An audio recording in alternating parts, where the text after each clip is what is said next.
सर्वांनी त्यांचं टाळ्यावाजून पुन्हा एकदा स्वागत.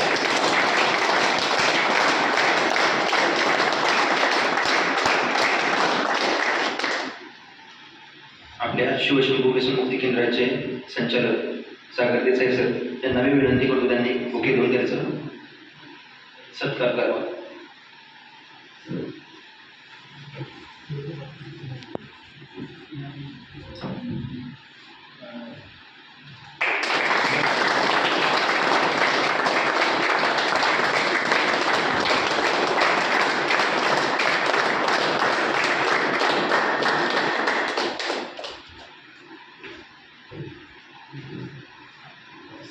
आपल्या संस्थेचे विस्तार अधिकारी डॉक्टर विकास पाटील साहेबांचाही सत्कार सरांनी करावा अशी विनंती करतो. काकांची हस्ते करावा.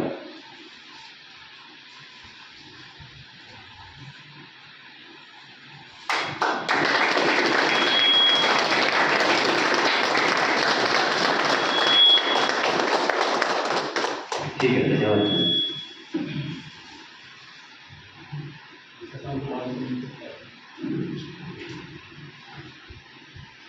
सरांचा काल वाढदिवस झाला. सर काही कारणास्तव उपस्थित नव्हते. तर पाटील सर त्यांचा सत्कार करत आहेत. त्यांनी त्यांचा स्वीकार करावा.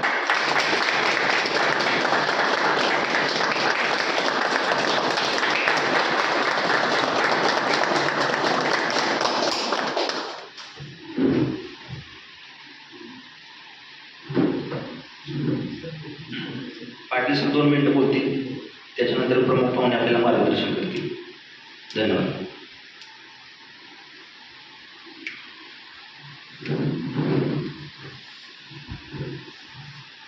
अर्थदीप भव, ज्ञानी व्हा, सक्षम व्हा, स्वयंप्रकाशित व्हा असा संपूर्ण जगाला मानवतेचा संदेश देणारे तथागत गौतम बुद्ध, संपूर्ण आशियाखंड बौद्धमय करणारे सम्राट अशोक आणि स्वराज्याचे संकल्प शहाजीराजे ज्यांनी स्वराज्याची प्रेरणा दिली ती राष्ट्रमाता राजमाता जिजाऊ साहेब, संपूर्ण रयतेचा ज्यांनी विचार केला ते रयतेच्या भाजीच्या देठाला देखील हात लावू नका असे सांगणारे विश्ववंदनीय छत्रपती शिवाजी महाराज,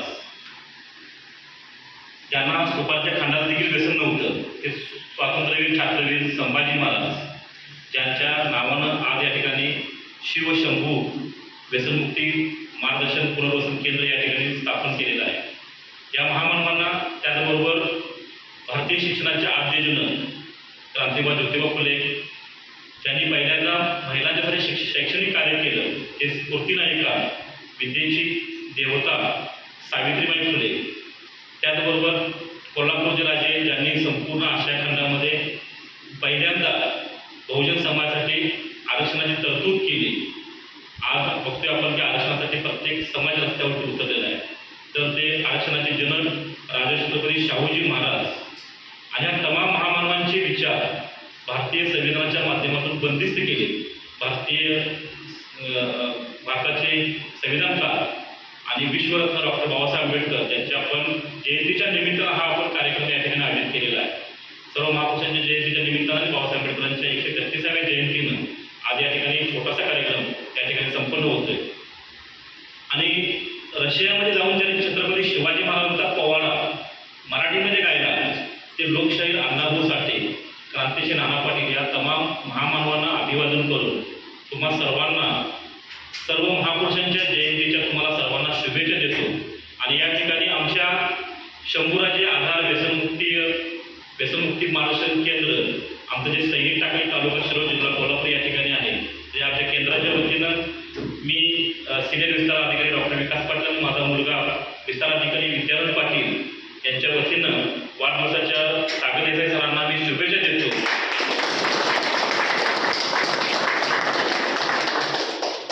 आज आपण या ठिकाणी जमलेलो आहोत महापुरुषांच्या जयंतीच्या निमित्तानं. तर महापुरुषांच्या चरित्रामधून आज आपण काहीतरी शिकणं हे गरजेचं आहे. बरोबर आहे. कारण महापुरुषांचं चरित्र हे आपल्याला पदोपदी आपल्याला प्रेरणा देणारं आहे. मग सगळेच महापुरुषांचा मी आता उल्लेख केला ते सगळेच महापुरुष आपल्याला प्रेरणादायी आपल्याला आहे. छत्रपती शिवाजी महाराजांचं बघितलं आपण तर जगाच्या इतिहासामध्ये शिवचरित्राला तोड नाही. म्हणजे जे क्रांतिकार होऊन गेले भगतसिंग असतील, त्यांनी छत्रपती शिवाजी महाराजांची प्रेरणा घेतली. म्हणजे आग्र्याहून सुटका कशी करायची हे जे प्रकरण शिवाजी महाराज चरित्रामधलं प्रकरण आहे, त्याची प्रेरणा घेऊन इंग्रजांच्या आळेतून सुटायचं काम सुभाषचंद्र बोस यांनी केलेलं होतं. शिवाजी महाराजांच्या बाबतीमध्ये जर बघितलं आपण तर युरोपियन इतिहासकार ॲर्नॉल्ड टायगरनं असं म्हणतोय की छत्रपती शिवाजी महाराज जर आमच्या देशात जन्माला आले असते तर त्यांच्या कार्याचा अक्षय ठेवा डोक्यावर घेऊन आम्ही आनंदाने मिरवलो असतो. म्हणजे एवढे शिवाजी महाराजांचं कार्य मोठं आहे, ते शिवाजी महाराजांचं कार्य आपल्याला समजलेलं नाही आहे.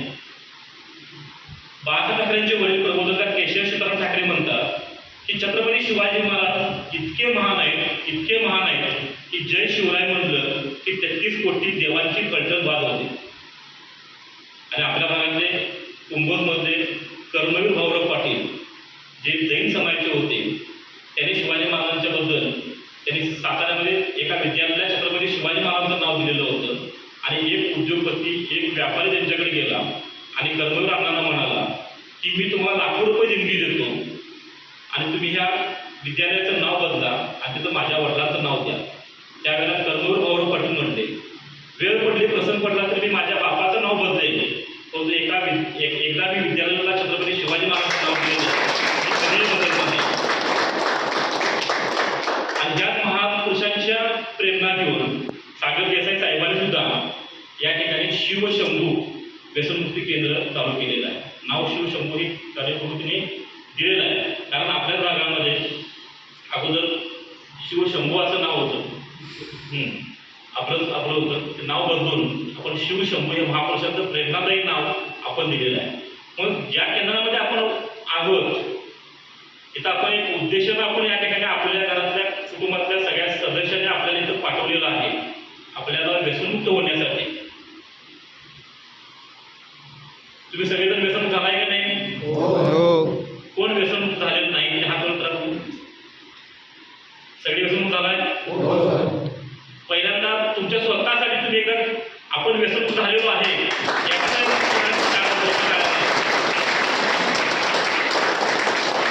म्हणजे आज तुमच्यावरचा व्यसनाचा शिक्का केलेला आहे, निघून गेलेला आहे, पुसलेला आहे. उद्या आपण ह्या केंद्रातून ज्यावेळेस बाहेर पडेल आपण त्यावेळेला मी होय, मला अभिमान आहे की मी व्यसनमुक्त असल्याचा, असं म्हणून आपल्याला समाजामध्ये काय करायचं आहे, आपल्या गावामध्ये, आपल्या घरामध्ये, आपल्याला समाजामध्ये आपल्याला काम करायचं आहे. तर शिवाजी महाराज निर्व्यसनी होते, संभाजी महाराज निर्व्यसनी होते. शिवाजी महाराज संभाजी महाराजांना साध्या सुपारीच्या खांडाचं देखील व्यसन नव्हतं. फक्त शिवाजी महाराज निर्व्यसनी होते असं नाही, तर त्यांचे मावळे देखील निर्व्यसनी होते. कारण शिवाजी महाराजांचे गुरु जगद्गुरु तुकाराम महाराज हे गावोगावी जायचे, ते कीर्तनाचे कार्यक्रम व्हायचे. कीर्तनाच्या कार्यक्रमामध्ये असं समोर सगळे कीर्तन ऐकणारे लोक, नवीन मुलं, तरुण मुलं सगळे बसलेले असायची. त्यातली मुलं शोधायची तुकाराम महाराज, ते निर्व्यसनी आहेत का बघायचे. त्यांना सैन्यामध्ये, शिवाजी महाराजांच्या सैन्यामध्ये भरती करायचं काम कोण करत होते? तुकाराम महाराज करत होते. म्हणजे शिवाजी महाराजांनी ज्यांना गुरु मानलेलं होतं ते तुकाराम महाराज वारकरी संप्रदायाचे काम करत होते. तुकाराम महाराज 400 वर्षापूर्वी तुकाराम गाथा लिहिलेल्या आहेत. त्या तुकाराम गाथेमध्ये एक अभंग आहे. कोणता अभंग आहे? तंबाखू ओढू नये कालीला तो धूर, बुडले ते घर तिने पावे. म्हणजे तंबाखूमुळे घर बुडतंय हे 400 वर्षापूर्वी कोणी सांगितलेलं होतं? तुकाराम महाराजांनी सांगितलेलं. कोणत्या वारकऱ्यांच्या पण हा मेसेज गेलाय काय? प्रवचनाच्या माध्यमातून, कीर्तनाच्या माध्यमातून गावोगावी सप्ताह होतात, अखंड हरिनाम सप्ताह होतात, परंतु कुठल्याही कीर्तनकारांना, प्रवचनकारांना हे सांगितलं नाही. सगळीच व्यसनं ही घातक आहेत. आणि तुम्ही कोणत्याही कॅन्सर हॉस्पिटलमध्ये गेला तुम्ही तर तिथे पेशंट सगळ्यात जास्त आपल्याला मिळतात. तर तंबाखूजन्य पदार्थाच्या सेवनामुळे झालेला त्यांना तो कॅन्सर आहे, त्याचेच पेशंट आपल्याला तिथे जास्त बघायला मिळतात. म्हणजे आपल्याला सगळ्या व्यसनातून आपल्याला काही पैसा आपल्याला मुक्त व्हायचा. तुम्ही ते झालेला आहात. तुमचं सर्वांचं पुन्हा एकदा मी या ठिकाणी अभिनंदन करतो. एक नवीन जीवनाची सुरुवात, नवीन जीवनाची वाटचाल तुमची आजपासून तुमची होते. जसं शिवाजी महाराज निर्व्यसनी होते तसे त्यांचे मावळे देखील निर्व्यसनी होते, संभाजी महाराज निर्व्यसनी होते. आणि निर्व्यसनी माणसंच क्रांती करू शकतात, आजपर्यंत जगाचा इतिहास आहे. म्हणून आज शिवाजी महाराजांची जयंती जवळपास 70-80 देशामध्ये साजरी केली जाते. डॉक्टर बाबासाहेब आंबेडकरांची जयंती 150 देशांमध्ये साजरी केली जाते. मग का होत असेल तशी जयंती? निदान आपली जयंती, आपली स्मृती दिन, आपला वाढदिवस आपल्या घरात साजरा व्हायला पाहिजे. आपल्या मुलांनी, आपल्या नातवांनी, आपल्या कुटुंबांनी आपल्या हयातीनंतर सुद्धा तिची जयंती साजरी करायला पाहिजे असं मला वाटते का नाही? मग आपल्या आयुष्य एक माणसाला एकदाच मिळालं, त्या जीवनाचा आपण आनंद आपण घेणं गरजेचं आहे. फक्त व्यसन करून आनंद मिळत नाही. व्यसन करून आपल्याला काय होतंय? त्रास होतोय. तिथं येण्यापूर्वीचे तुमचे दिवस आठवा तुम्ही आणि आत्ताचे दिवस आठवा. कोणतं चांगलं वाटतंय? व्यसनी जीवन चांगलं आहे का निर्व्यसनी जीवन चांगलं आहे? निर्व्यसनी जीवन चांगलं आहे. मग आपल्याला या महापुरुषांची प्रेरणा घेऊन आज आपण शिवाजी महाराजांच्या चरित्रामधून, संभाजी महाराजांच्या चरित्रामधून, कारण संभाजी महाराजांची जयंती 14 मेला पुढच्या महिन्यामध्ये साजरी होते. त्यानंतर बाबासाहेब आंबेडकरांच्या जयंतीमधून या 3 महापुरुषांचा निर्व्यसनीपणा आपल्याला ह्या केंद्रामधून आपल्याला घेऊन जायचं आहे. बरोबर आहे? जसं शिवाजी महाराज निर्व्यसनी होते तसंच शिवाजी महाराजांकडे बरेचसे गुण होते. तिथं आपण जयंतीच्या निमित्तानं एखादा दुसरा जो गुण घेतला आपण तर आपण आयुष्यामध्ये कधीही मागे राहणार नाही. दुसरा, शिवाजी महाराज चारित्र्य संपन्न होते. स्त्री ही मराठ्यांच्या देवाऱ्यातील देवता आहे असं शिवाजी महाराजांचं मत होतं. पर स्त्री माते समान मानणारे हे शिवाजी महाराज होते. त्यामुळे शिवरायांनी आपल्या 8 महाराण्या होत्या, त्या महाराण्यांचा सन्मान केला. शिवरायांची आई जिजामाता, जिजाऊंचा त्यांनी प्रत्येक आदेशनी शिरसंवाद मानला. असे शिवाजी महाराज हे स्त्रियांना मान, आदर आणि सन्मान करणारे होते. मग आपण सुद्धा आपण आईतून ज्यावेळेला घरात जाऊ आपण त्यावेळेला आपली आई असेल, आपली बायको असेल, आपली बहीण असेल, आपली भाऊजा असेल, समाजाच्या महिला असतील, त्या प्रत्येकाचा सन्मान करण्याची जबाबदारी कोणावरती आहे? आपल्यावरती आहे. त्या छोट्या छोट्या बारीक गोष्टी आहेत त्या आपल्याला शिवचरित्रामधून, संभू चरित्रामधून, आपल्याला बाबासाहेब आंबेडकरांच्या चरित्रामधून आपल्याला शिकायचे. समजलं? ज्या वेळेला रायगड एवढा कठीण किल्ला बाळाच्या ओढीनं हिरकणीनं रात्री उतरलेला होता की ज्यावेळेला शिवाजी महाराजांना कळलं त्यावेळेला शिवाजी महाराजांनी हिरकणीला बोलवून राजदरबारामध्ये तिला सत्कार साड्याने टोळी देऊन तिला सत्कार केला. त्यावेळेला सत्काराच्या वेळेला शिवाजी महाराज म्हणले, जोपर्यंत तुमच्यासारखी आदर्श आणि पराक्रमी माता माझ्या स्वराज्यामध्ये आहे तोपर्यंत माझं स्वराज्य कुणालाही जिंकता येण्यासारखं नाही. असं म्हणून हिरकणीला सत्कार केला आणि त्या बुरुजाला नाव दिलं. कुणाचं नाव दिलं? ज्या बुरुजावर उत्तर देऊन ती हिरकणी बुरुज आजही आहे. शिवाजी महाराजांनी उभ्या आयुष्यामध्ये कधी मुहूर्त बघितला नाही, कधी पंचांग बघितलं नाही, कधी कुठले अंधश्रद्धा, दैवात, कर्मकांड याच्या नादी लागले नाही. शिवाजी महाराजांच्या समोर आज तुमच्या समोर जी संकट आहेत त्याच्या 1000 पटीने संकट जास्त शिवाजी महाराजांच्या समोर होती, संभाजी महाराजांच्या समोर होती, बाबासाहेब आंबेडकरांच्या समोर होती. परंतु कोणत्याही संकटाला शिवाजी महाराज संभाजीराजे डगमगले नाही. शिवाजी महाराज संकट समयी रडणारे नव्हते तर लढणारे होते. आज शिवचरित्रातून आज संकटी समयी लढण्याचा संकल्प, लढण्याची प्रेरणा आपल्याला महापुरुषाच्या चरित्रामधून आपल्याला घ्यायची. शिवाजी महाराज समजा शिवाजी महाराज अडचणी होते, शिवाजी महाराज आग्र्याच्या कैदेमध्ये होते, त्यावेळेला जिजाऊ कधी जिजाऊने कधी उपास तपास केला नाही, कुठल्या बंधू महाराजांच्याकडे गेले नाही, कुठला तिने नारायण नागबळी, कुठला कालसर्पयोग तिने केला नाही. कारण जिजाऊ कशा होत्या? प्रेरणास्थानी होत्या. अफजलखानाच्या वेळेला शिवाजी महाराज जर एखाद्या महाराजांच्याकडे, बंधू महाराजांच्याकडे, बुवा बाबा बापू काकू यांच्याकडे गेले असते आणि तिने म्हटले असते की मला अफजलखानाचा मला पराभव करायचा आणि मला तुम्ही मुहूर्त काढून द्या म्हटले असते, तर ते महाराज काय म्हणले असते, ते बंधू महाराज काय म्हणले असते की महाराज 2024 शिवाय मुहूर्त नाही, तोपर्यंत इकडं सगळं स्वराज्य शत्रूनं सगळं लुटलं असतं. जे शिवाजी महाराजांनी उभ्या आयुष्यामध्ये कधी मुहूर्त बघितला नाही. शिवाजी महाराजांच्या पोटी, सोयराबाईंच्या पोटी 24 फेब्रुवारी 1674ला राजाराम महाराजांचा जन्म झाला. त्यावेळेला राजाराम महाराज जन्मताना पालथे जन्माला आलेले होते. त्यावेळेला शिवाजी महाराजांच्या राजदरबारामधला पुरोहित म्हणाला शिवाजी महाराजांना की महाराज राजाराम महाराज पालथे जन्माला आलेले आहे, अपशकुन आहे. त्यामुळं राजाराम महाराज पालथे जन्माला असतील, अपशकुन आहे. तर शिवाजी महाराज म्हणजे अपशकुन कसं काय? चांगलं आहे नाही म्हणजे शांती करायला पाहिजे, होम करायला पाहिजे, न्याय करायला पाहिजे म्हणजे. तर शिवाजी महाराज त्यावेळेला म्हटलेले होते ज्या अर्थी राजाराम पालथा जन्माला आलेला आहे त्या अर्थी की घातल्याशिवाय राहणार नाही. म्हणजे शिवचरित्रातून आज आपण विज्ञानवाद शिकणं गरजेचं आहे, प्रयत्नवाद शिकणं गरजेचं आहे. म्हणजे आपण कुठल्या कुठल्या गोष्टी शिकवल्या, आपण शिवरायांचा स्त्री शिव दृष्टिकोन, शिवरायांचा निर्व्यसनीपणा, शिवरायांचा प्रयत्नवाद, शिवरायांचा विज्ञानवाद, ते आपण शिकणं गरजेचं आहे. तसं संभाजी महाराज जर त्यांना व्यसन कुठलं असतं तर त्यांनी वयाच्या 14व्या वर्षी संस्कृतमध्ये निग्रह केले असते काय? संभाजी महाराजांना 8 भाषा येत होत्या, 8 भाषा त्यांना आल्या असत्या काय? संभाजी महाराजांनी वयाच्या 14व्या वर्षी संस्कृतमध्ये बुधभूषण आणि हिंदी भोजपुरी भाषेमध्ये 7 शतक नायिकावेद नखशिखार हे ग्रंथ त्या काळात त्यांनी लिहिलेले आहेत. मग आज आपण संभाजी महाराजांची साहित्याची प्रेरणा आपण घेतली पाहिजे. तुमच्या इथे बसलेल्यामध्ये कुणाला कविता लिहायची आवड असेल, कुणाला साहित्यिक व्हायचं असेल, त्याची पण कार्यशाळा असतात. कुणाला एखादा लेख लिहायचा असेल, कुणाला पुस्तक लिहायचं असेल, तर ती संभाजी महाराजांची प्रेरणा घेऊन आपण साहित्यावरती आपण लिहू शकतोय, बोलू शकतोय, वक्ता होऊ शकतोय, सगळ्या गोष्टी आपण करू शकतोय. बरोबर आहे ना? जसं आपण शिवाजी महाराजांची प्रेरणा घेतोय, संभाजी महाराजांची प्रेरणा घेतोय, आज शिवाजी महाराज येणार नाहीत आणि जरी आले तरी आपल्या तुमच्या आमच्या हातामध्ये 10 तलवार देणार आहेत काय? नाही. येथून पुढचं युग हे ज्ञानाचं युग आहे, संगणकाचं युग आहे, माहिती तंत्रज्ञानाचं युग आहे. म्हणजे प्रतिकूल परिस्थिती असताना सुद्धा शिवाजी महाराजांनी रयतेचं राज्य निर्माण केलं. आज आपल्या समोर, तुमच्या आमच्या समोर इंटरनेट आहे, मोबाईल आहे, अँड्रॉइड आहे, TV आहे, हेलिकॉप्टर आहे, विमान आहे, बरोबर आहे की नाही? सगळी अत्याधुनिक सगळी साधनं आहेत. म्हणजे आता आपल्याला आज शिवाजी महाराज येणार नाही, आज जर शिवाजी महाराज असते तर त्यांनी कुठलेच गड जिंकले असते, तर त्यांनी शिक्षण गड जिंकला असता, तिथला राजकीय गड जिंकला असता.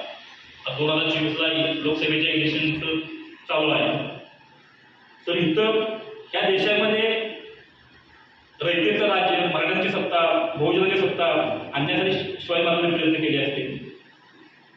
आज जी इथल्या देशाची राज्यव्यवस्था फक्त मूठभर लोकांच्या हातामध्ये आहे, भांडवलदारांच्या हातामध्ये, उद्योगपतींच्या हातामध्ये आहे. आज शिवाजी महाराज असते तर तुम्ही शिक्षण गड, प्रचार प्रसार माध्यम गड, मीडिया हे सगळे ते गड जिंकले असते. म्हणून आज आपल्याला ह्या महापुरुषांच्या चरित्रामधून प्रेरणा घेऊन हे गड जिंकण्यासाठी आपण सज्ज होणं गरजेचं आहे. आणि त्यासाठी पहिल्यांदा आपण व्यसनमुक्त होणं गरजेचं आहे. आपण नुसतं व्यसनमुक्त होऊन चालणार नाही. आणि इथे किती लोक आहेत? 60-65 लोक आहेत. समाजामध्ये गेलं तर तुमची संख्या जास्त आहे काय? व्यसनी माणसाची संख्या जास्त आहे? व्यसनी माणसांची संख्या जास्त आहे. मग आपल्याला आपण निर्व्यसनी माणसानं, व्यसनी जी माणसं असतील तर त्या व्यसनी माणसांना व्यसनमुक्त करण्यासाठी प्रयत्न करणं गरजेचं आहे. कारण आज देशाची लोकसंख्या जगामध्ये सगळ्यात टॉपला आहे. 145 कोटीचा आपला भारत देश आहे आणि हे 145 कोटीमध्ये जवळपास 69% लोक व्यसनाधीन आहेत. आणि हे जे व्यसनाधीनचं प्रमाण आपल्या बहुजन समाजामध्ये 45% आहे. म्हणजे निर्व्यसनी माणसानं ठरवलं आपण की येणाऱ्या, आपण मध्येपर्यंत फक्त 2 लोकांना आपण व्यसनमुक्त करायचं, तरी येणाऱ्या काळामध्ये भारत व्यसनमुक्त झाल्याशिवाय राहणार नाही. आजपर्यंत इतिहास आहे, ज्या देशाची लोकसंख्या जास्त आहे तो देश महासत्ता होत आहे. चीन असेल, जपान असेल, अमेरिका असेल, ही महासत्ता कशामुळे झाली? लोकसंख्येच्या बाबतीमध्ये. मग आज आपल्याकडं युवकांची संख्या जास्त आपल्या भारतामध्ये आहे. आज आपला भारत देश युवकांचा देश म्हणून ओळखला जातो. इथं सुद्धा बसलेल्यांच्यामध्ये युवकांची संख्या जास्त आहे. आणि युवक जर व्यसनाचे असतील तर भारत व्यसनमुक्त होईल काय? नाही होणार. बरोबर आहे की? जसं शिवाजी महाराज निर्व्यसनी होते, संभाजी महाराज निर्व्यसनी होते, तसं डॉक्टर बाबासाहेब आंबेडकर सुद्धा निर्व्यसनी होते. बाबासाहेब आंबेडकरांचे वकील रामजी आंबेडकर ही निर्व्यसनी होते, ते पैलवान होते. म्हणून तसं बाबासाहेब आंबेडकरांनी त्यांनी घडवलेलं होतं. ज्यावेळेला डॉक्टर बाबासाहेब आंबेडकर ज्यावेळेला 10वी पास झाले आणि मुंबईला गेले, त्यावेळेला तिथले मुंबईच्या कॉलेजचे प्राध्यापक कृष्णाजी अर्जुन केळुस्कर त्यांनी बाबासाहेबांचा, गौतम बुद्धाचं चरित्र लिहून बाबासाहेब आंबेडकरांचा सत्कार त्यांनी केलेला होता. कुणी केलेला होता? कृष्णाजी अर्जुन केळुस्करांनी.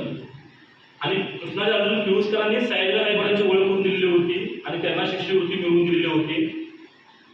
त्यांच्याकडूनच शाहू महाराजांचं नाव सांगितलं गेलं होतं. शाहू महाराजांच्याकडे मदतीने मिळवून दिलेली होती.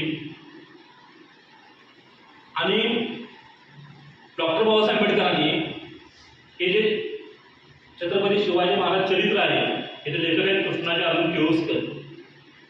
हा ग्रंथ मुंबईमध्ये डोक्यावरती घेऊन गल्लोगल्ली जाऊन विकायचं काम डॉक्टर बाबासाहेब आंबेडकरांनी केलेलं आहे. आणि त्या आलेल्या पैशातून शिक्षण घ्यायचं काम त्यांनी केलेलं आहे. म्हणजे कमवाने शिका हे त्या काळात बाबासाहेब आंबेडकरांनी केलेलं आहे. आता ह्या पुस्तकाचं इंग्रजी भाषांतर करायचं होतं. इंग्रजी भाषांतर ज्यांनी केलं त्यांना मानधन द्यायला पाहिजे. इंग्रजी भाषांतर केलं ते पुस्तक छापून घेतलं. पुस्तक छापायसाठी शाहू महाराजांनी मदत केली, सयाजी गायकवाडांनी मदत केली. पुस्तक छापलं, परंतु ज्यांनी भाषांतर केलं त्या भाषांतरकाराला द्यायला, मानधन द्यायला ह्या कृष्णाजी अर्जुन केळुस्करांच्याकडे पैसे नव्हते. परंतु पैसे नसणाऱ्या माणसाच्या घरामध्ये 100 तोळ सोनं होतं. तर त्यांनी कृष्णाजी अर्जुन केळुस्करांनी 100 तोळ सोनं मानधन स्वरूपात त्या भाषांतर करणाऱ्या माणसाला त्यांनी साहित्यिकाला दिलेलं होतं. आणि ती पुस्तकं छापल्यानंतर जगातल्या सगळ्या ग्रंथालयांमध्ये मोफत पुस्तकं वाटलेली होती.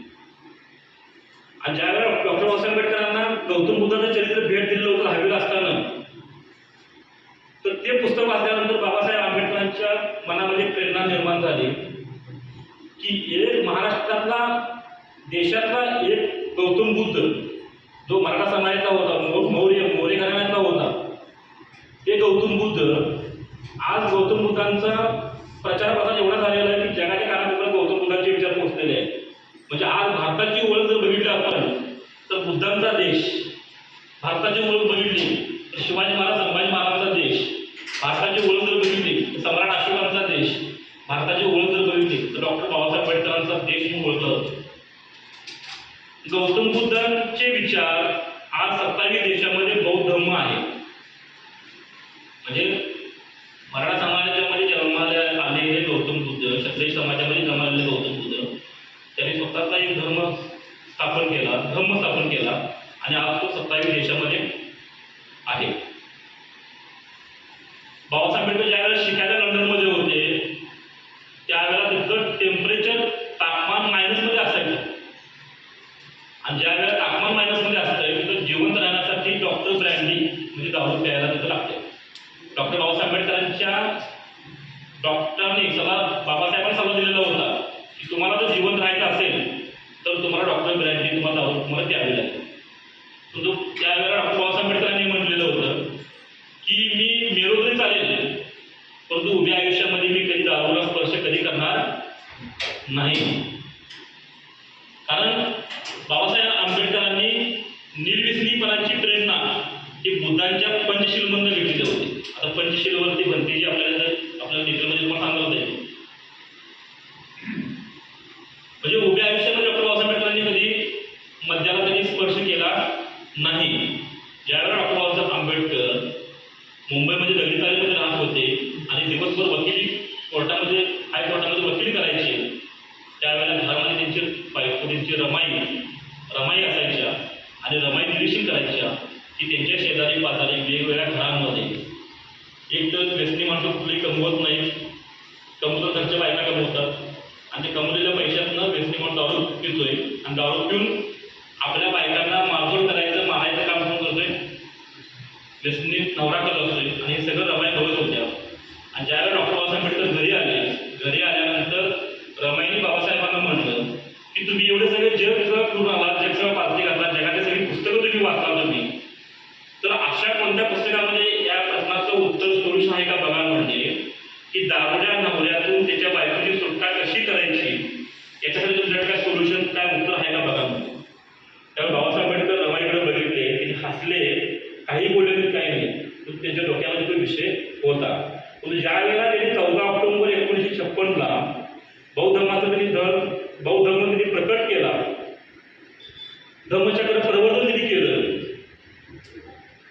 त्यावेळेला 6 लाख लोकांच्या उपस्थितीमध्ये त्यांनी 22 प्रतिज्ञा लोकांना दिलेल्या होत्या. आणि त्यांना माहीत होतं की माझा समाज हा बुद्धांचा ऐकत नाही, महापुरुषांचा शिवाय मला संभाजी महाराजांचा ऐकत नाही, ह्या लोकांना काय सांगायला पाहिजे. म्हणून त्यांनी 22 प्रतिज्ञा दिल्या.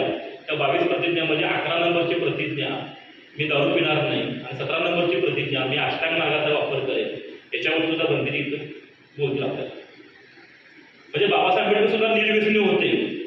पण सांगण्याचा उद्देश काय की ह्या महापुरुषाच्या चरित्रामधून आपण निर्व्यसनीपणा आपल्याला शिकणं गरजेचंच आहे. आणि त्याच्यानंतर ज्यावेळेला या ठिकाणी तुम्ही इथं भरती झाला, इथं तुम्ही निर्व्यसनी झाला आणि निर्व्यसनी होऊन आपण ज्यावेळेला घरी आपण जाऊ त्यावेळेला आपल्या केंद्राचं नाव आहे की शिवशंभू आधार व्यसनमुक्ती आणि पुनर्व्यसन केंद्र, म्हणजे आपल्याला पुनर्वसन सुद्धा करणं गरजेचं आहे.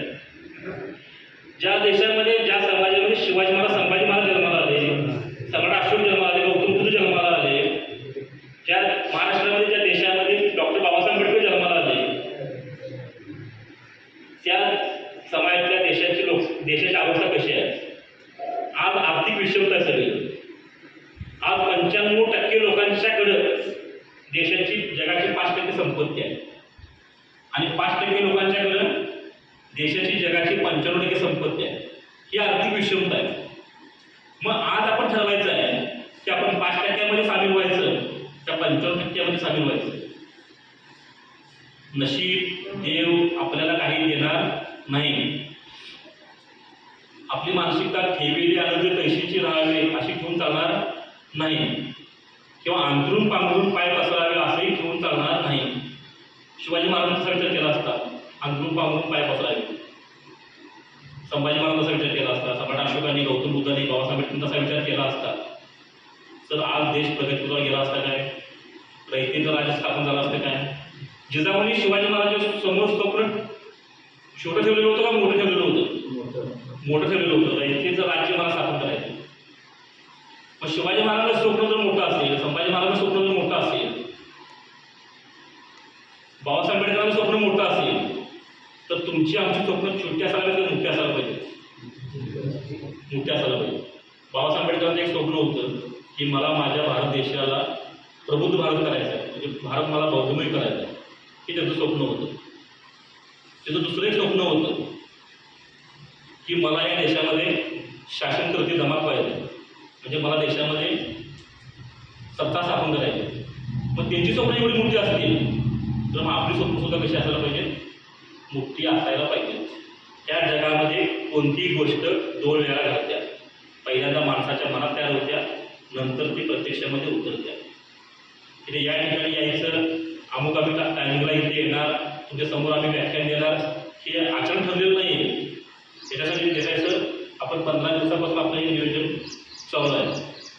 बंदीचे आनंद हे नाशिक, नांदेड या वेगवेगळ्या, नागपूर वेगवेगळ्या भागामध्ये दौरा होता. त्यामुळे त्यांना आज तारीख त्यांना मिळाली.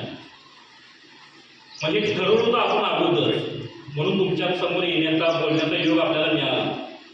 मग जे काय ठरवणार आपण ते सगळं होणार तुझ्या जीवनात. जर चहा विकणारा माणूस नसलेल्या ठिकाणी चहा विकणारा माणूस देशाच्या पंतप्रधान होऊ शकतोय तर तुम्ही आम्ही ठरवलं तर काही होऊ शकते. कारण तुमच्या आमच्या प्रेरणास्थान कुणी आहे? गौतम बुद्ध, शिवाजी महाराज, संभाजीराजे, सम्राट अशोक, बाबासाहेब आंबेडकर हे आपले महापुरुष सगळे काय, शाहू महाराज, हे सगळे आपले प्रेरणास्थान आहे. त्यामुळे मला ठरवणं गरजेचं आहे. आपल्यामध्ये स्वयंघोषित गरीब आहे.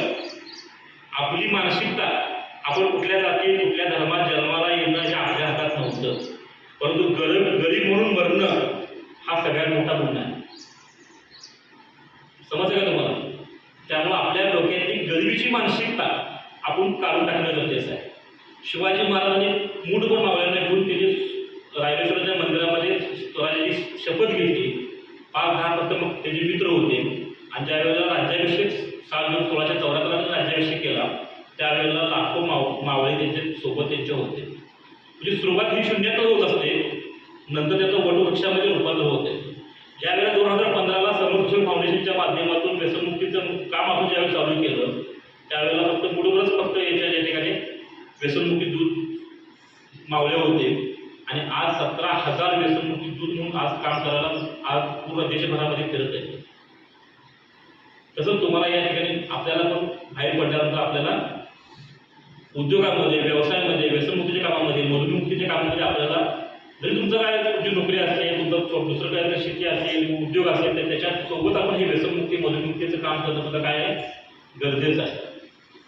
समजलं? ज्या शिवाजी महाराजांनी, संभाजी महाराजांनी लाखो कोटी रुपयाचा टर्नओव्हर केलेला होता, म्हणजे एवढं मोठं स्वराज निर्माण केलेलं होतं. सोन्याची नाणी म्हणजे स्वतःचं तांसाळ, म्हणजे तिथं छपाई होत्या नाण्याची आणि पैशाच्या छपाई होत्या, त्याला म्हणायचं तांसाळ. तर त्याची निर्मिती शिवाजी महाराजांनी केलेली होती. एवढे मोठे लाखो कोटी रुपयाचं स्वराज्य आपलं होतं, मग त्या महापुरुषांना आपण प्रेरणास्थानी मानतोय, मग आपण पण उद्योग व्यवसायामध्ये येणं गरजेचं आहे. डॉक्टर बाबासाहेब आंबेडकरांनी अर्थशास्त्रावरती 6 पुस्तक लिहिलेले आहेत. अर्थशास्त्रावरती पहिली PhD केलेली आहे. ती प्रॉब्लेम ऑफ रुपीज हे पुस्तक तिने लिहिलेलं आहे आणि या प्रॉब्लेम ऑफ रुपीज या पुस्तकावरती रिझर्व्ह बँक ऑफ इंडियाची स्थापना झालेली आहे. समजलं? आणि एवढी मोठी घटना असताना देखील आज समाजाच्या लोकांची आर्थिक अवस्था कशी आहे? रिकाम्या पोटी क्रांती होऊ शकणार नाही. रिकाम्या पोटी क्रांती होणार नाही. शिवाजी महाराजांचे सैनिक जर असं अशक्त असते, उपाशी असते, तर एवढ्या मोठ्या प्रगल्भ अशा मोगलशाही, निजामशाही, आदिलशाही यांच्यासमोर त्यांनी लढाईसमोर टिकले असते काय मावळे सगळे आपले? मग आपल्याला सुद्धा आर्थिकदृष्ट्या सक्षम होणं गरजेचं आहे.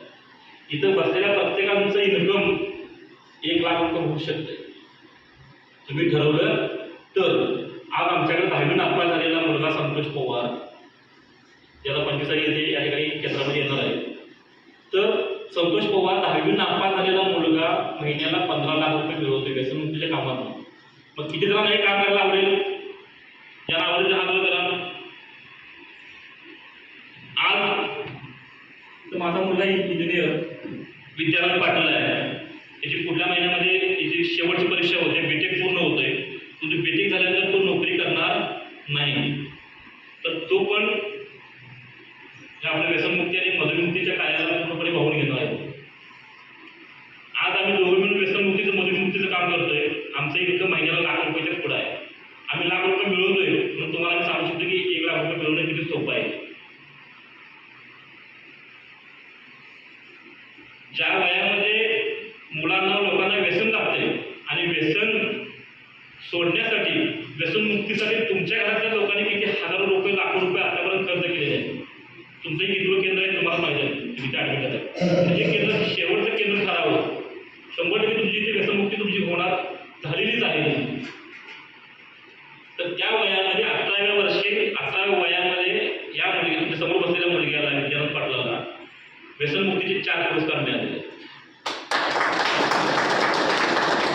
बसलेल्या प्रत्येकाला वाटते काय की आपण व्यसनमुक्त झालोय.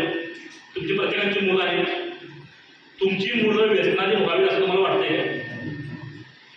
तुमची फक्त मुलंच नव्हतं तर येणाऱ्या 10 पिढ्या निर्व्यसनी होण्यासाठी तुम्हाला हे काम, व्यसनमुक्तीचं काम करणं गरजेचं आहे. कारण आपण व्यसनमुक्तीचं काम करायला चालू केलं तर हे कुटुंब उद्ध्वस्त होण्यापासून वाचवते आपण. त्यानंतर व्यसनमुक्तीच्या कामातून पुढल्या 10 पिढीचा आपण उद्धार करू शकतोय आणि आपल्या घरामध्ये कोण व्यक्ती जन्माला येणार नाही. आणि ह्या कामातनं मान, सन्मान, पद, प्रतिष्ठा, पुरस्कार सगळ्या गोष्टी होऊ शकतात. म्हणजे त्या व्यसनमुक्तीच्या कामात येण्यापूर्वी सुद्धा मी सुद्धा व्यसनी होतो. मला सुद्धा व्यसन होतं. म्हणजे मी हे काम चालू केलं आणि ॲटोमॅटिक जे काम करतोय त्याचं त्याला सवय लागते, त्याला वळण लागते. मी व्यसनमुक्तीचं काम चालू केलं आणि मला व्यसनमुक्तीची मला सवय लागली आणि माझं व्यसन काय झालं ॲटोमॅटिक. म्हणजे मला कुठलं औषध घ्यावं लागलं नाही किंवा कुठं मला निवासी व्यसनमुक्ती केंद्रामध्ये ॲडमिट व्हावं लागलं नाही, परंतु मी निर्व्यसनी झालो. आज व्यसनमुक्तीच्या कामातले मला 24 पुरस्कार मिळाले आणि आमच्या संस्थेचा, समर्थन फाउंडेशनचा, मला, माझ्या मुलग्याला आणि माझ्या बायकोला एका संस्थेचा 3 पुरस्कार देणारे आम्ही एकमेव कुटुंब आमचं आहे. तसं तुम्हाला बनायचं आहे, तसं तुम्हाला बनायचं आहे. व्यसन लावणारी माणसं जर करोडपती बनत असतील तर लोकांचं व्यसन सोडवून, लोकांना व्यसनमुक्त करून सुद्धा आपण येणाऱ्या काळामध्ये करोडपती होणार आहे. तर तुम्ही ठरवणं गरजेचं आहे. तुम्ही ठरवणं गरजेचं आहे. तुम्ही ठरवाल.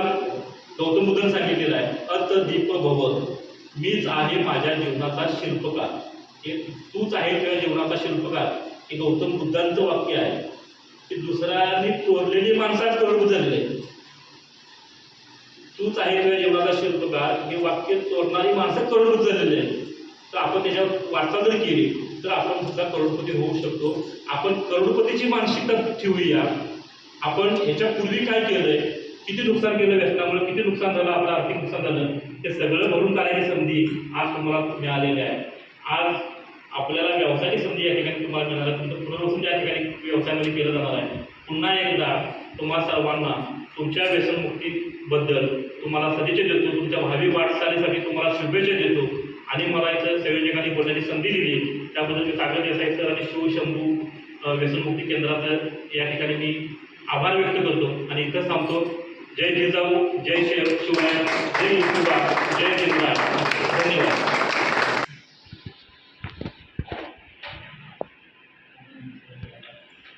सर्व महापुरुषांना सर्वप्रथम अभिवादन करून आज ज्यांनी आम्हाला या ठिकाणी निमंत्रित केलं, देसाई सर,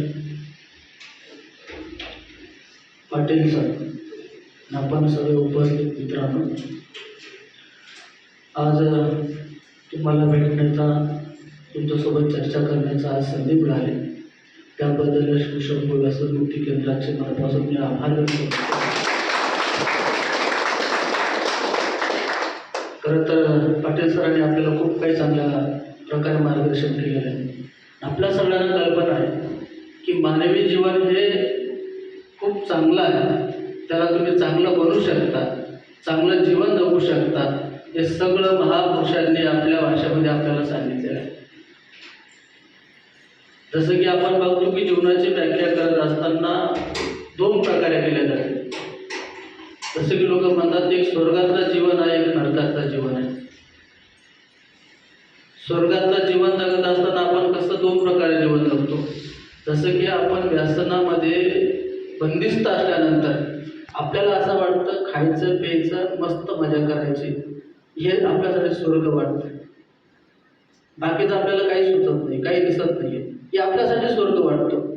परंतु त्याच्यातून झालेले दुष्परिणाम जेव्हा आम्हाला कळायला लागतात तेव्हा आपल्याला वाटतं की ज्याला मी स्वर्ग समजत होतो तोच खरा नरक आहे. म्हणजे आपल्या भाषेमध्ये आपण त्याला दुःखी जीवन म्हणतो. ह्या दुःखी जीवनाला सुखी जीवन करण्याचा मार्ग महापुरुषाने आपल्याला सांगितलेला आहे, सोप्या भाषेमध्ये सांगितलेला आहे की या पृथ्वी तलावरती राहणारे आपण सगळे माणसं ज्या सुखाच्या शोधात आहोत ना, ते सुख या जगाच्या कानाकोपऱ्यात कोणत्याही बाजारात, मॉलमध्ये, डीमार्टमध्ये विकत भेटत नाही. ते आपल्याला स्वतः उत्पन्न करावं लागतं. जसं की आता व्यसन टाकलं म्हणून ते व्यसन सोडण्यासाठी तुम्ही इथं आलात आणि व्यसन मुक्त झाला. याच्यामध्ये तुमचा जो काही कालावधी गेलेला आहे, जो काही कालखंड गेलेला आहे, जो भरून तर निघणार नाही आहे, परंतु इथून गेल्यानंतर एक नवीन जीवनाची सुरुवात मला करायची आहे. ही संकल्प घेऊन तुम्ही बाहेर पडा आणि कामाला लागा. कारण तुमच्या हातातून या देशासाठी, परिवारासाठी, समाजासाठी आणि स्वतःसाठी जेवढं तुम्ही काम कराल ना, ते तुमच्या सगळ्यांसाठी महत्त्वाचं आहे. तुम्हाला कल्पना नाही आपलं आयुष्य किती दुर्मिळ आहे. भगवान बुद्धाने एका पाली वचनामध्ये, म्हणजे पाली भाषेमध्ये चांगले बुद्ध म्हणतात, दुर्लभ हो मनुष्याना. या शब्द हा पालीतला आहे. त्याचा मराठी अर्थ असा होतो की माणसाचं जीवन खूप दुर्मिळ आहे. काय? माणसाचं जीवन हे खूप दुर्मिळ आहे. आपण आता आपलं वय वर्ष किती आपल्या स्वतःला सगळ्याला माहीत आहे. आपण एवढ्या वर्ष जगलो, एवढ्या वर्ष राहिलोय, फिरलोय, चालतोय, बोलतोय, हेच आपलं खूप मोठे सत्कर्म आहे, चांगले कर्म आहे. नाहीतर आपल्याला कल्पना आहे की माणसाचं जीवन किती दुर्मिळ आहे माहिती आहे का? काही काही बाळ जन्माला आल्याबरोबर मरण पावतात, त्यांचं आयुष्य तेवढंच राहतं. कधी कधी तरुणपणामध्ये, काही म्हातारपणामध्ये, काही व्याधी म्हणजे आजारपणामध्ये मरण पावतात. परंतु अशाही अवस्थेमध्ये आपण जिवंत आहोत हे आपल्यासाठी मोठ आहे. दुसरी गोष्ट, 2 वर्षाच्या कालखंड जसा करोनामध्ये गेला, करोनामध्ये चांगले चांगले मित्र, नातेवाईक, जवळचे सगळे निघून गेले ना. त्यांच्याही अवस्थेमध्ये अशा मोठ्या संकटामध्ये सुद्धा आपण जिवंत आहोत, याचे कुठेतरी आपलं सत्कर्म आहे असं मी म्हणतो. आणि म्हणून विचार करा की माझ्या स्वतःला मला जीवन जगत असताना या सगळ्या गोष्टीतून मला जर बाहेर पडायचं असेल, एक चांगला आदर्श, एक चांगला स्वतःसाठी, परिवारासाठी, समाजासाठी एक चांगला आदर्श म्हणून, घटक म्हणून मला जीवन जगता आलं पाहिजे, यासाठी प्रयत्नशील आहे. महापुरुषाने या देशासाठी जे काही योगदान दिलंय ना, जे काही काम केलंय ना, त्या कामाचे पोचपावती आम्ही परतफेड करू शकत नाहीये. परंतु महापुरुषाच्या विचारधारेला घराघरामध्ये, समाजामध्ये पोहोचवण्याचं काम आपण करू शकतो. निस्वार्थीपणाने करू शकतो. आपल्याला व्यसनच असलं पाहिजे असं तर काही नाही. जसं की परत आता लोकांना वेगवेगळं व्यसन आहे. आता तुम्ही सगळ्यांना वेगवेगळं व्यसन असं म्हणून तुम्ही चालत नाही का? तशा प्रकारे आपल्याला काम करण्याचं व्यसन लागू आहे. पैसा जसं की सर मला इन्कम सोर्स उत्पन्न करण्याचं तुम्हाला व्यसन आवडत आहे. माझ्याकडून समाजाचे आणि परिवाराचे काही चांगलं काम घडलं पाहिजे, सेवा घडली पाहिजे, याचं व्यसन असू द्या. मला या देशाचा घटक म्हणून देशासाठी काही काम करता आलं पाहिजे, माझ्या समाजासाठी मला काहीतरी काम करता आलं पाहिजे, माझ्या देशासाठी माझ्या गावासाठी काहीतरी चांगलं काम करता आलं पाहिजे, याचा छंद याचं व्यसन माणसाला लागू द्या. आणि म्हणून आपलं जीवन आहे ना खूप दुर्मिळ आहे. आता 10 मिनिटांमध्ये आपण पुढे राहिले ते शाश्वती नाहीये, परंतु काम करताना जाताना बोलताना आपण चांगलं काम करावं हा महत्वाचा घटक आहे. जसे की भगवान बुद्धाने 5 प्रकारचे नियम सांगितलेले, ज्याला आपण पंचशील म्हणतो. या 5 नियमावरती माणसाचं जीवन अवलंबून आहे. एका शिलाचं उल्लंघन केलं म्हणून त्याचं आयुष्य बर्बाद होऊ शकतं. एका शिलाचं उल्लंघन केलं म्हणून त्याचं आयुष्य कसं बर्बाद होऊ शकतं हे सोप्या भाषेमध्ये बरोबर बुद्धाने आपल्याला सांगितलं आहे. पहिलं शील बुद्ध आपल्याला सांगतात, पानाती पाता वैर मने शिक्का पदांग समाधी आहे. मी प्राणी मात्रांची हत्या करणार नाही, हिंसा करणार नाही, त्यांची त्यांच्यावर दया करेल, त्यांच्यावर करुणा करेल, त्यांच्यावर प्रेम करेल, हे पहिलं शील आपल्याला सांगतं. अधीन दाना वैर मने शिक्का पदांग समाधी आहे. मी चोरी करणार नाही. काय जी वस्तू माझीच नाही ना तिला मी माझं म्हणणारच नाही, याचा अर्थ मी चोरीच करणार नाही. कामे सुमीच्या चारा वेर मन शिक्का पदन समाधी आली. आता याचा अर्थ खूप आपल्याला माहित आहे की मी व्यभिचार करणार नाही. आपल्या जसं की आपल्या नजरेमध्ये इतर स्त्रियांना मी माते समान बहिणी समान मानेल अशी भावना आपल्यामध्ये उत्पन्न होणं गरजेचं आहे. चौथं शील आपल्याला असं सांगतोय, मुसावादा वेर मने शिक्का पदन समाधी आली. याचा अर्थ म्हणजे मी खोटं बोलणार नाही, मी खोटं बोलणार नाही. आता तुम्ही म्हणाल तुम्ही बसल्या बसल्या इथं आम्हाला सांगताय खोटं बोलणार नाही, पण हल्ली मोबाईलचा युग आहे ना, मोबाईलचा जमाना आहे, नेटवर्क सोशल मीडिया याचा जमाना आहे. मोबाईल हातामध्ये असल्याने मग 2 मिनिटांमध्ये किती खोटं बोलू शकतो याची कल्पना आपल्याला. परंतु असं खोटं बोलू नका की ज्या खोट्यामुळे इतरांचं नुकसान होणार आहे, इतरांची हानी होणार आहे, इतरांना त्रास होणार आहे, याची दखल आपण घेतली पाहिजे. म्हणजे मी खोटं बोलणार नाही. आता हे सगळ्यात महत्वाचं शील शेवटचं, सुरा मेर म्हणजे भूमाद ठाणा वेर मन शिक्का पदं समाधी आहे. आता याचा मराठी अर्थ असा होतो की मी कोणत्याही प्रकारचं व्यसन करणार नाही, नशाली पदार्थाचं मी सेवन करणार नाही. हा मराठीत त्याचा अर्थ होतो. आता हे शेवटचं शील जे आहे ना हे मानवी जीवनासाठी खूप महत्वाचं आहे. जसं 4 शील महत्वाचे आहे तसं पंचशीलामध्ये हे शेवटचं शील महत्वाचं आहे. आता ज्या व्यक्तीला हे शेवटच्या शीलाचं सवय आहे नशादी पदार्थाचं सेवन करायची, ज्या व्यक्तीला ही सवय ना त्या व्यक्तीची एका शिलामुळे वरच्या 4 शिलाचं उल्लंघन होऊ शकते. कळतंय तुम्हाला? म्हणजे जर तुम्ही नशा करत असाल, एक तर तुम्हाला कोणी विचारलं तुम्ही काही नशा केली तुम्ही पटकन म्हणता नाही म्हणजे खोटं बोललं. तुमच्यामध्ये राग उत्पन्न होऊ शकतो, तुमच्यामध्ये तिरस्कार उत्पन्न होऊ शकतो, तुमच्यामध्ये लोभ उत्पन्न होऊ शकतो, तुमच्यामध्ये आसक्ती उत्पन्न होऊ शकते. या सगळ्या गोष्टीमध्ये तुम्ही समोर व्यक्ती कोण आहे याची भावना याची कल्पना आपल्याला होणार नाही, तर तुम्ही त्या नशेमध्ये काही करू शकता. एक तर चोरी करू शकता, कोणाला मारू शकता नाही का, कोणाला शिवी देऊ शकतात. ह्या गोष्टी कशामुळे उत्पन्न होतात? त्याला शेवटचं शील आपण म्हटलंय ना सुरामेर, या एका शिलाचं उल्लंघन केल्यामुळे तुमच्या 4 शिलाचं उल्लंघन होत आहे. याचा अर्थ की मी कोणत्याही नशाली पदार्थाचं सेवन घेणार नाही याची मी प्रतिज्ञा करतो. ही प्रतिज्ञा आपण करत असताना जेव्हा आपण स्वतःला म्हणतो ना याचे माझ्या हातून शिलाचं उल्लंघन होणार नाही याची दक्षता आपण घेतली पाहिजे. जेव्हा आपण हे कराल ना, हे जेव्हा आपण कराल स्वतःला किती फायदा होतो, तुमचं आयुष्य किती चांगलं जीवन तुम्ही जगू शकता, तुमचा किती त्याच्यामध्ये फायदा आहे हे स्वतः तुम्ही विचार करा. म्हणजे या 5 शिलामुळे काय माहिती का सगळ्या गोष्टी अवलंबून आहेत. सगळ्या तुमचं शरीर निरोगी राहतं, तुमचा पैसा वाचतो, तुमचा वेळ वाचतो, तुमचं चांगलं चरित्र सुधारते, तुम्हाला एक चांगला व्यक्ती म्हणून लोकांमध्ये परिचित होतात. बरोबर आहे ना? या सगळ्या गोष्टी तुमच्यामध्ये उत्पन्न होऊ शकते. हे सगळं करण्यासाठी आपल्याला थोडंसं कष्ट करावं लागेल, आपल्याला वेळ द्यावा लागेल, आपल्याला थोडी मेहनत करावं लागेल. हे लगेच मिळतं का आपल्याला? नाही मिळत ना. आता नशा करत असताना तुम्हाला काय ते कोणी सांगितलं, समजवलं, मित्राला संगत लागली, कोणी लावली, हा आपला भाग आहे. परंतु याच्यातून बाहेर पडण्यासाठी तुम्हाला किती कष्ट करावं लागतंय ना. तुमचा परिवार, तुमची आई, बहीण, भाऊ, मुलं, सगळं नातं सोडून तुम्ही इथं आलात. हे जर तुम्हाला म्हटलं असतं कुठंतरी बाहेर जायचं, तुम्हाला परिवार सोडून राहा, तुम्ही राहिला असतात का? तुमचा परिवार तुम्ही सोबत घेऊन गेला असता. परंतु हे कष्ट करण्यासाठी तुम्हाला परिवाराला सोडून तुम्हाला इथं यावं लागतंय. याचा अर्थ की निसर्गाने दिलेली आपल्याला काय आहे, एक प्रकारची शिक्षा ही समजा. ही काय निसर्गाने आपल्याला शिक्षा दिलेली आहे आणि म्हणून आपण या जगामध्ये आता इथं आहोत. इथून बाहेर पडताना असा काही संकल्प करून पडा की जे लोक तुम्हाला संगीत घेऊन फिरत होते, कुठं बसत होते, नको ती आपल्याला छंद आपल्याला ते व्यसन लावण्यासाठी प्रयत्नशील होते, त्यांच्यासमोर, आपल्या परिवारासमोर, आपल्या गावासमोर, आपल्या समाजासमोर आता असा आदर्श व्यक्ती बनवा, स्वतःला निर्माण करा की लोक सुद्धा म्हटले पाहिजे याच्यामध्ये किती बदल झाला, हा किती बदलला आहे. ही प्रेरणा लोकांसाठी देऊन जा.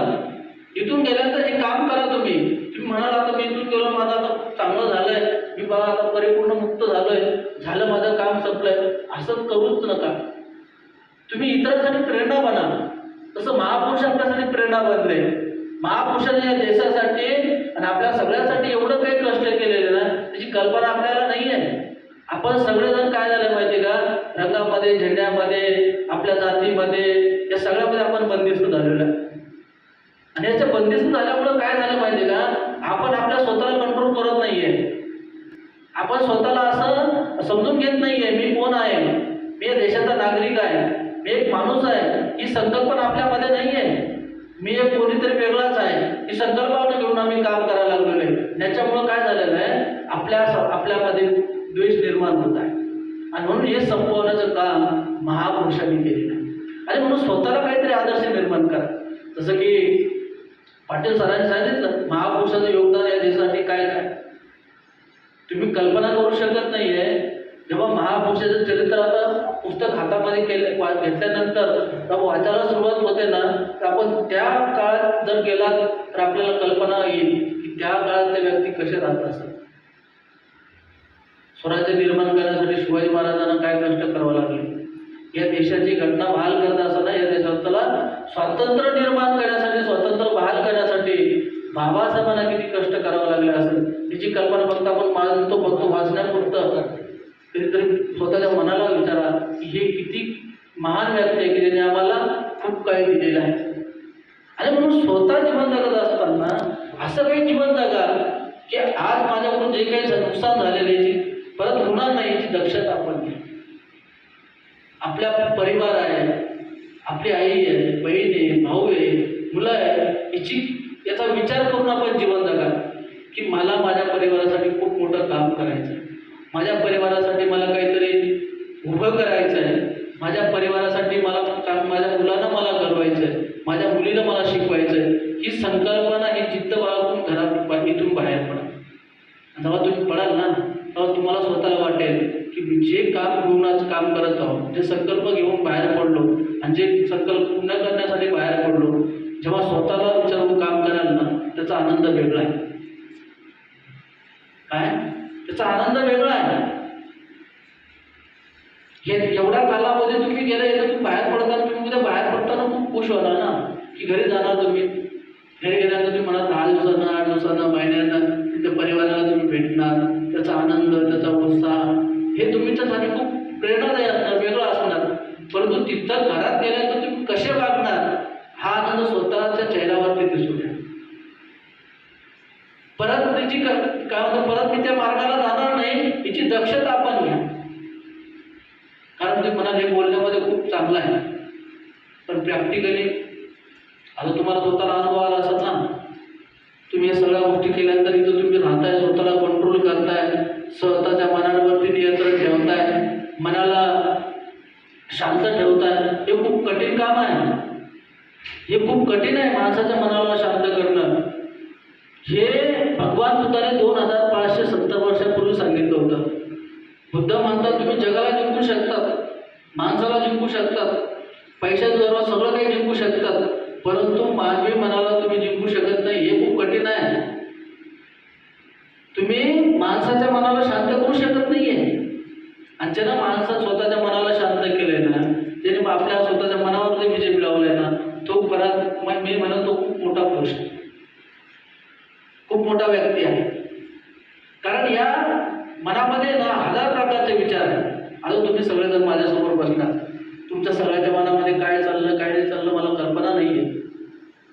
तुम्ही विचार करत असाल की मी काय होतो, काय झालो, आता इथून गेलं तर काय करायचं, अनेक प्रकारचे विचार तुमच्या डोक्यात असू शकतात. आणि म्हणून बघा, बुद्धाने एका पाली वचनामध्ये परत एकदा सांगितलं. बुद्ध काय म्हणता माहिती आहे का? मनोपुगम्मा धम्मा मनोसेठा मनोभया मनसाचे पदुट्टेन भास किंवा करो तिला तो न दुःख मनवेती. आता या गाथेचा अर्थ काय माहिती का? बुद्ध म्हणतात की हे मानवी मन आहे ना, खूप चंचल आहे. काय हे मानवी मन, आपलं सगळ्याचं जे मन आहे ना, खूप चंचल आहे. त्याची उपमा कशी दिली माहिती का? ती उंची उपमा एखाद्या माकडासारखी आहे. तशा प्रकारे ते माकड एका मांडीवर दुसऱ्या मांडीवर उड्या मारत आहे ना, तशा प्रकारे माणसाचं मन सेकंदाला बदलते, सेकंदाला 1000 विचार उत्पन्न करते. आता मी तुम्हाला साध्या भाषेमध्ये जर म्हटलं आहे, तुम्ही दिल्लीचा लाल किल्ला बघितलाय का, आग्र्याचा ताजमहल बघितलाय का? आता ज्यांनी बघितलंय ना, त्यांचं मन एका सेकंदात आग्र्याला पोहोचलंय, एका सेकंदात दिल्लीला पोहोचलंय. तुम्ही बसलेले कुठं आहात? इथं आहे, पण तुमचं मन कुठं आहे? दिल्लीमध्ये पोहोचलं, आग्र्याला पोहोचलं, तुमच्या घरामध्ये पोहोचलं, तुमच्या परिवारामध्ये पोहोचलं, नाही का? हे खूप चंचल आहे. आणि या चंचल मनाला शांत करण्याची क्षमता जी आहे ना, बुद्ध म्हणतात दुसरं कोणामध्ये नाही आहे, ते तुमच्या मनामध्ये आहे. तुम्ही स्वतः ठरवू शकता की तुम्हाला शांत बसायचं आहे की तुम्हाला चिडचिड करायची, तुम्हाला तुमच्या रागाला शांत करायचं आहे की तुमच्या मनाला शांत करायचं. या सगळ्या ज्या गोष्टी आहे ना, हे ऐकण्यामध्ये, बोलण्यामध्ये, सांगण्यामध्ये आपल्याला बरं वाटतंय, पण प्रॅक्टिकली जे आहे ना, ते खूप कठीण आहे. काय खूप कठीण आहे. आता तुम्ही म्हणाल हा मी शांत आहे, आपल्याला जर कोणी प्रश्न विचारलं काय म्हणाल? हो मी शांत आहे, मी खूप संयमी आहे. आता शांतता कुठपर्यंत आहे तुम्हाला सांगू का? बोलण्यापर्यंत आहे. तुम्ही घरातून बाहेर पडला, स्वतः म्हणाले मी खूप शांत आहे. एखाद्या व्यक्तीने जर तुम्हाला पटकन तुमच्या कोल्हापुरी भाषेमध्ये जर शिवी दिली, तुम्ही काय करणार सांगा? ते म्हणाल का स्वतःला मी खूप शांत आहे? म्हणाल का स्वतःला? नाही ना. त्यानं जर तुम्हाला एक शिवी दिली ना, तुम्ही 2 शिव्या देऊन तर पटकन मोकळ्या भाषेत म्हणता आता बरोबरी झाली म्हणता ना. ही काय माहिती आहे का? माणसाच्या मानवी मनाचे ते काय उगमस्थान आहे. आणि म्हणून आपण स्वतःला कंट्रोल करणं, माणसाच्या मनाला कंट्रोल करणं, आपल्या सगळ्याचा चालविता करता जसं होतं ना, करता करविता आपण जसं होतो ना, करता करविता. या शरीराचा करता करविता कोणी सांगा? आपला करता करविता कोण आहे? आपण संकल्पना मांडतो वेगवेगळ्या देवाची, वेगवेगळ्या निसर्ग, हे सगळं मांडतोय ना. तुमचा करता करता दुसरं कोणी नाही आहे, आपलं मन आहे. काय? आपलं मन आहे. तुम्हाला बसा म्हणलं, मन ठरवते तुम्हाला बसायचं की नाही बसायचं. मन जर म्हणलं तुम्हाला बसायचं तर तुम्ही बसता. मन जर म्हणलं त्याला उठा आला तर तुम्ही उठता. मन जर म्हणलं त्याला याला एखादी शिवी द्या तर तुम्ही लगेच पटकन शिवी देता. मन म्हणलं त्याला 2 शब्द प्रेमानं बोला तर ते तुम्ही पटकन बोलता. हे जर चालवणारा सगळा काय जसं की म्हणतात ना रोबोट, माणसं रोबोट तयार करतात तर कामाला लावतात. आपल्या सगळ्याला कामाला लावणारं कोण आहे माहिती आहे का? आपलं मन आहे. तुम्हाला व्यसन करायचं की नाही करायचं हे तुमच्या मनामध्ये पहिला प्रश्न उत्पन्न होतोय. करू का नको करू, करू का नको करू, केलं तर काय होईल, माझ्या परिवारातलं काय म्हणाल, माझी मित्रमंडळी काय म्हणाल, हे सगळी संकल्पना उगमस्थान आपल्या मनामध्ये उत्पन्न झालं. नंतर त्या मनाने तुम्हाला कामाला लावलंय. आता इथं बुद्ध खूप चांगल्या भाषेमध्ये सांगतो. बुद्ध काय म्हणता माहिती आहे का? त्या मनाने तुम्हाला कामाला लावलंय ना, कधी कधी तुम्ही त्या मनाला कामाला लावा. मन जसं तुम्हाला कामाला लावतंय, उलट इथं बुद्ध काय म्हणतात, तुम्ही त्या मनाला कामाला लावून बघा. आता कामाला लावा म्हणजे काय करा, हे मन जसं चंचल आहे, उड्या मारतंय, सारखं प्रश्न उत्पन्न करतंय ना, त्या मनाला कामाला लावणं म्हणजे त्याला शांत करून बघा. होऊ शकते का? नाही होऊ शकत ना. आता 2 मिनिटात तुम्हाला एक उदाहरण सांगतो. वेळ हे जवळपास 1 वाजलाय, 4 वाजता परत निप्पाणीत एक कार्यक्रम आहे. थोडासा वेळ तुमचा घेतो 5-10 मिनिटाचा. आता एक छोटंसं उदाहरण तुम्हाला सांगतो. एक ऋषी मुनी एका पर्वतावर ते तपश्चर्या करत होते. तुम्ही ऐकू शकता ना सगळे? हो. एक ऋषी मुनी एका डोंगरावरती तपश्चर्या करत होते आणि एक तरुण व्यक्ती त्याच्याकडे गेला आणि त्यांना म्हणायला लागला, महाराज, तुम्ही जी विद्या प्राप्त केली, तुम्ही जी विद्या मिळवली, तशा प्रकारची विद्या मला प्राप्त झाली पाहिजे, मला ती विद्या शिकवा. याने प्रश्न महाराजाला केला. महाराज म्हणायला लागला, बाबा ठीक आहे, पण जरा कठीण आहे. आता कोणती गोष्ट सोपी असते का? सोपी कोणतीच नाही ना. ते महाराज त्यांना म्हणायला लागले, तुम्हाला विद्या शिकवल पण जरा कठीण आहे. तो म्हणाला, ठीक आहे, मी पूर्ण करेल ना, मी शिकून, माझी इच्छा आहे मला शिकायची, तर मी शिकणार नाही. ते महाराज म्हणजे तुम्ही उद्या या. तो उद्या सकाळी कुठला पटकन महाराजाजवळ गेला. तर महाराज त्याच्याकडे फक्त पहिल्या दिवशी त्यांचा बघितलं, त्याच्या शरीराचं निरीक्षण केलं, त्याला सांगितलं तुम्ही घरी जा, म्हणाला परत उद्या. असं करता करता 3 दिवस गेले. 3 दिवस गेल्यानंतर परत तो स्वतः म्हणायला लागला, मी 3रा दिवस महाराजकडे आलो, नुसतं महाराज माझ्याकडे बघताय, पाठवता, दुसऱ्या दिवशी बघताय, हसताय, पाठवता, दुसऱ्या दिवशी काहीच करत नाही, म्हणता जा. त्याला स्वतःला प्रश्न पडला ना, असं काय होतंय, असं काय करताय. तो 3ऱ्या दिवशी निघत असताना त्याने महाराजाला प्रश्न केला की महाराज काय वाईट घडलंय का माझ्याकडून, मला तुम्ही शिकवत तर नाहीये, पण नुसतं घरी पाठवताय. तो महाराज म्हणायला लागला, एक काम करणार, आता तू घरी जायचंय म्हणे, सकाळी बरोबर सकाळी 4 वाजता पहाटे तू येईल म्हणजे तपश्चर्या करायला. तो म्हणाला ठीक आहे, पण येताना तुला काहीतरी घेऊन यायचं म्हणे. तो म्हणे काय घेऊन यायचं सांगा, म्हणजे काय, सोनं नाणं संपत्ती पैसा काय म्हणे, सांगा तुमच्यासाठी काय आहे म्हणे, सगळं आणायला तयार आहे. तो महाराज त्याला म्हटलं, तुम्ही मला काहीच आणू नको, पण तू येताना तुझं मन मात्र सोबत घेऊन ये. काय म्हणे, येताना मात्र तुझं मन सोबत घेऊन ये म्हणे. आता हा घरी गेला, रात्री जेवण केलं, बिचारा झोपायच्या तयारीत जायला, झोपताना आम्ही त्याने असं टाकलं खाली, डोळे बंद केले.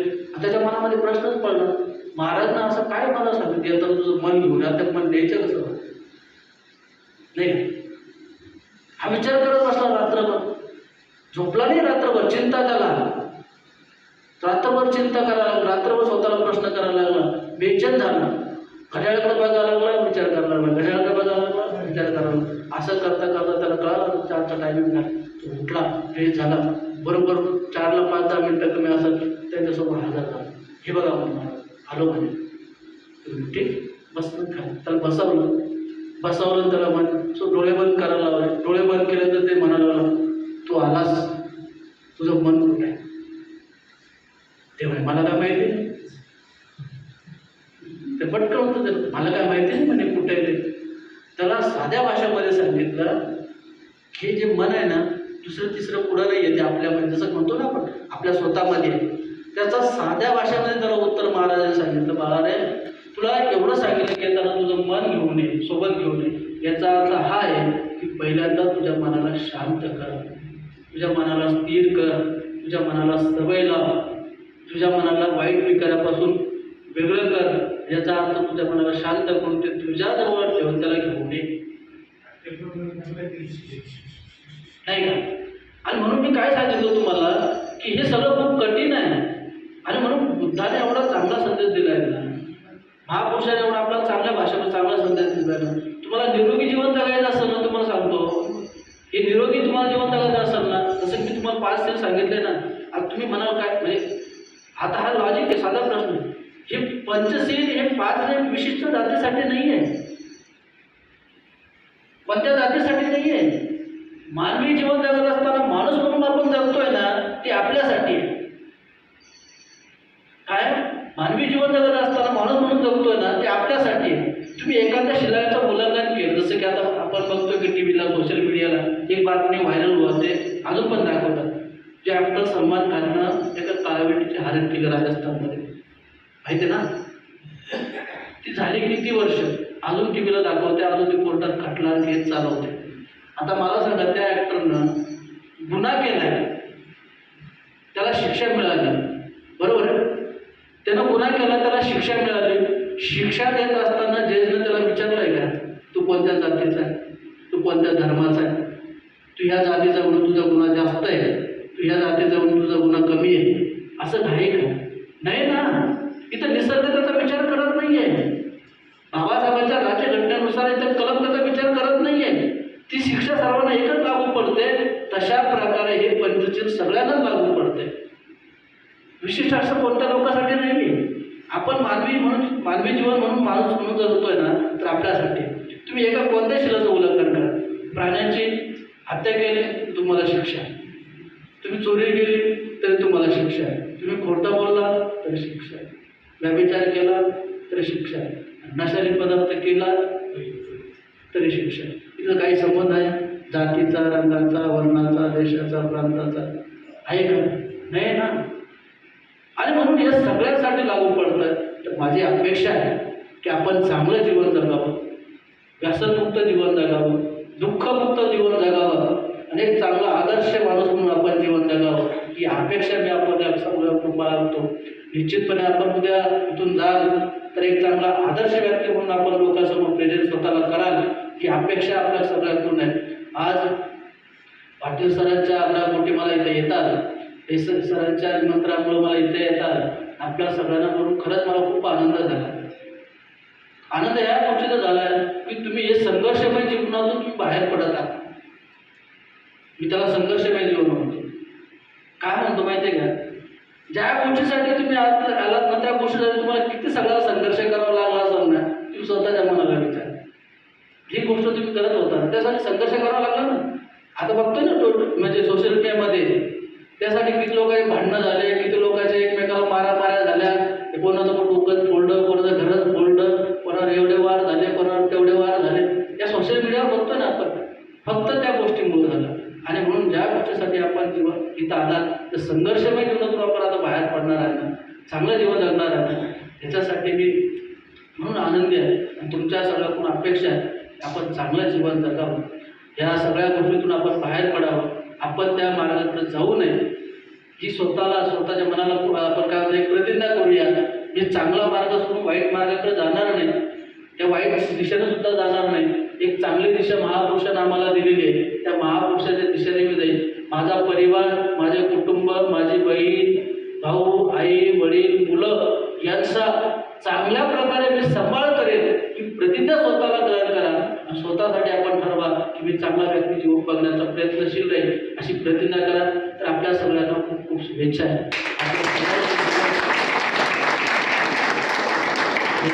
समाधानाचं, आनंदाचं, मंगल्याचं असू द्या. आपल्या सगळ्यांना नवीन करण्याचे काम करण्याची प्रेरणा मिळून, आपल्या सगळ्यांना नवीन ऊर्जा मिळून, आपल्या सगळ्यांच्या इच्छा, आकांक्षा शीतलचंद्राप्रमाणे परिपूर्ण होऊ, अशा प्रकारची सदिच्छा, मंगलमैत्री, आशीर्वाद व्यक्त करतो. इथं थांबतो. जय भीम, जय बुद्ध, जय श्री. आदरणीय आनंद बंतीजींनी आपल्याला चांगल्या पद्धतीने मार्गदर्शन केलेलं आहे. माणूस म्हणून कसं जगायचं हे त्यांनी थोडक्यात सांगितलेलं आहे. आणि आमच्या समर्थ सोशल फाउंडेशनचे विस्तार अधिकारी डॉक्टर विकास पाटील आणि महापुरुषांच्या चरित्रावरती थोडंसं आपल्याला मार्गदर्शन केलेलं आहे. तर हे दोन मान्यवर आज आपल्याला लाभले आणि त्यांचं मार्गदर्शन हे आपल्याला बहुमोल मिळालं. त्याबद्दल मी आपल्या ह्या मान्यवरांचं मी आभार व्यक्त करतो. हा कार्यक्रम आपला जय हिंद.